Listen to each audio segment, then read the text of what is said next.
Hello and welcome to Altenew Educator's Background Bonanza Video Hop. For today's video, I will share with you a scrapbook layout and a bonus card. Please remember to follow along the hop. The list is in the description, and like and subscribe. Good morning, everyone. This is Jen Leonard, one of the Altenew educators, and welcome to our video hop of background bonanzas. So I needed to get some inspiration for today's hop, and I went back into my scrapbooking and found an old layout that I absolutely adored. This is of my son back in 2007, but it was a very simple photo, but I enhanced the photo by doing lots and lots of background enhancements. In fact, this even has a shaker element within the background. So fast forwarding now from 2007, and now we're all the way to 2024. Using Altenew's Wildflower collection, I now get the chance to add in some background stenciling with the halftone stencil and playing with the 3D embossing folder of playful circles.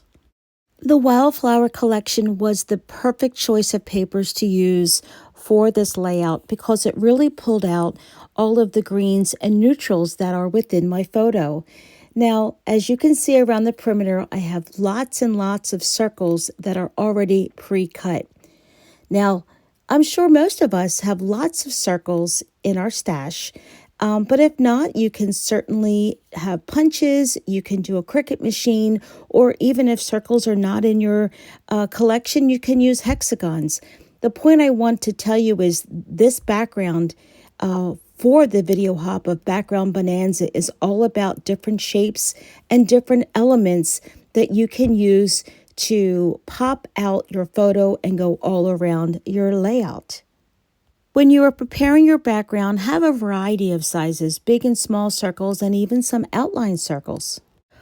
I started my layout with an 11 by 11 piece of neutral cardstock and mounted it on a neutral background paper.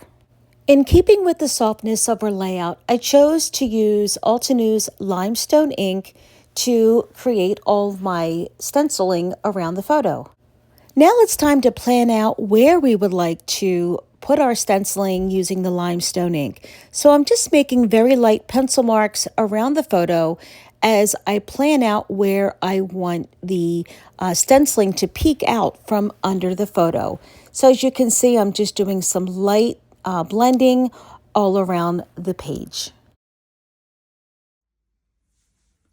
I also love giving all of my pages a nice inking around all the edges, so I'm going to go around here and do my inking. Now it's time to begin creating our layout. So get your circles and start placing them around your photo in a triangular fashion, as this will be most pleasing to the eye.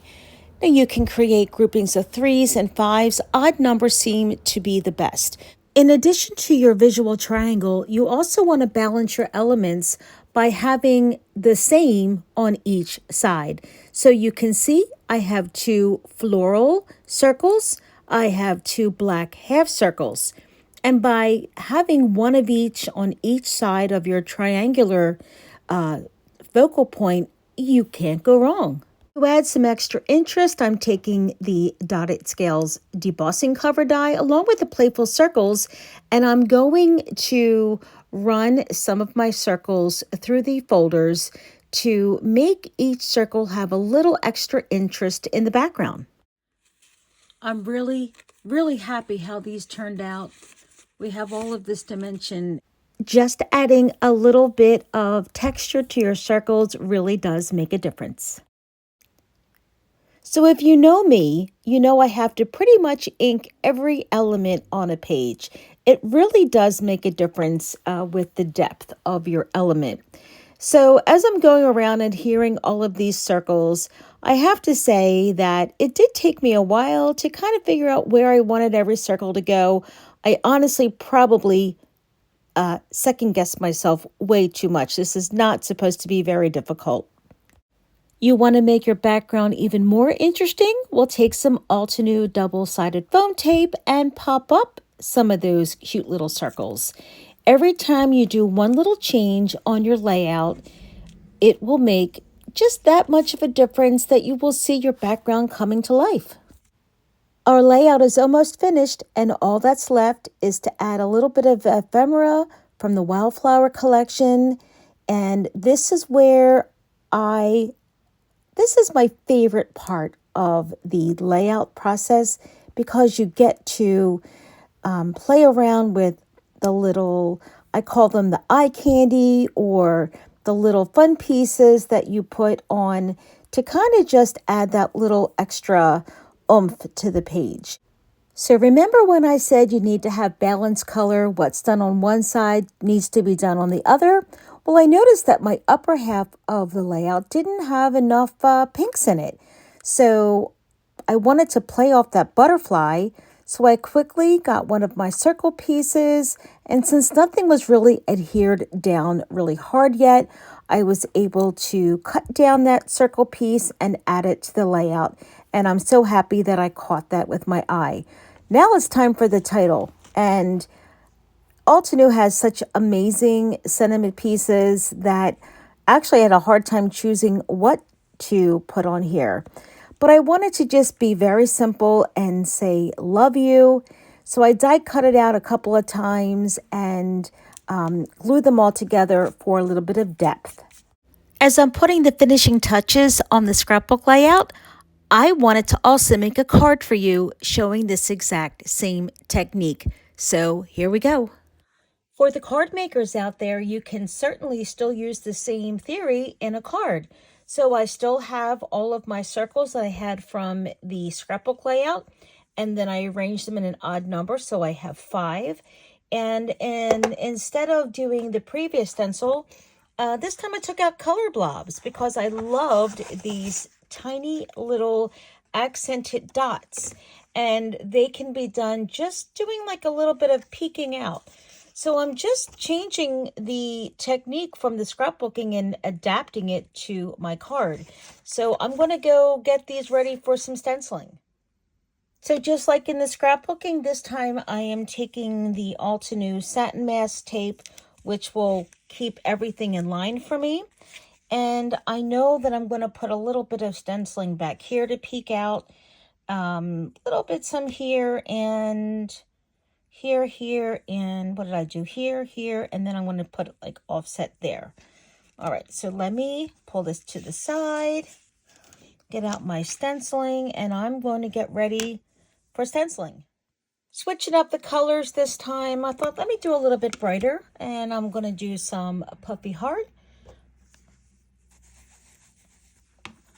just to give it a little bit more pop. So again, we have our pencil marks, so we know exactly what's going on. And then we're going to come here. Bear with me. Let's go here. And last one, here's our mark here. Tell you, the pencil marks really make a difference. Really make a difference, because I would have forgotten where to do my stenciling. And this ink dries super fast. You're probably not even going to see it anyway, but if you're that person that doesn't want to see any remnants of the pencil, you just erase it. All right. Okay, now I have my,